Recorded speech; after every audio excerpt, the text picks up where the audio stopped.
Trademark registration para sa Itbulaga ng Television and Production Exponents Incorporated, kinansila.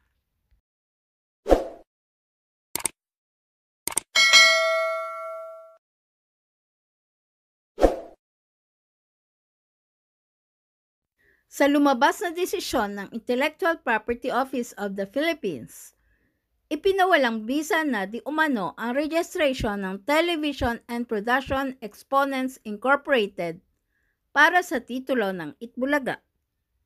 Ayon sa panayam ng Channel 5 sa attorney ng TVJ, ito ay nangangahulugang nabawi na ng TVJ ang titulo ng Itbulaga dahil pinabura ng Intellectual Property Office of the Philippines ang petisyon ni Tito Soto, Vic Soto at Joy De Leon na kansilahin ang trademark registration ng Television and Production Exponents Incorporated.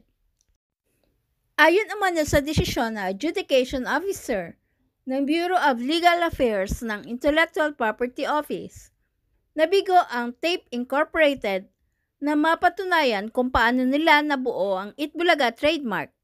Samantalang nakapaglabas naman ng makatotohanang testimonya at eksplanasyon ang TVJ sa pinagmulan ng pangalang Itbulaga.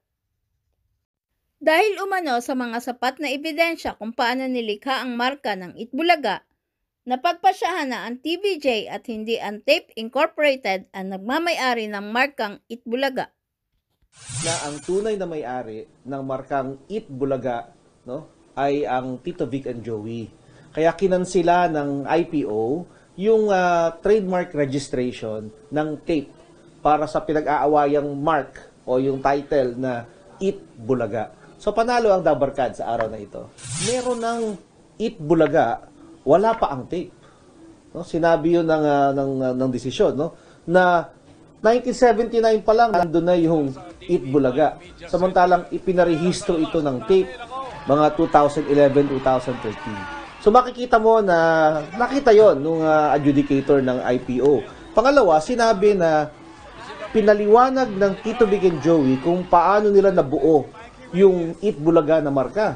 At mas kapanipaniwala ito, sabi ng adjudicator. At pangatlo, pinaka-importante, may karapatan ang Tito Vic and Joey na mabigyang proteksyon yung kanilang intellectual creation. Dahil may proseso pa ng apila, maaaring sabihin nila na habang ito'y nakaapila, gagamitin pa rin nila. Bagamat meron ng finding of fact o pag sinasabi ng IPO na ang totoong gumawa nito ay ang Tito Vic and Joey. Mag-move on na tayong lahat, tanggapin natin ng desisyon ng maluwag sa ating puso para lahat tayo bati-bati ulit. No? Papasayahin natin ang taong bayan. 1,000, 1 tuwa. Please subscribe and hit the notification bell para ma-update kayo sa sunod na Showbiz News.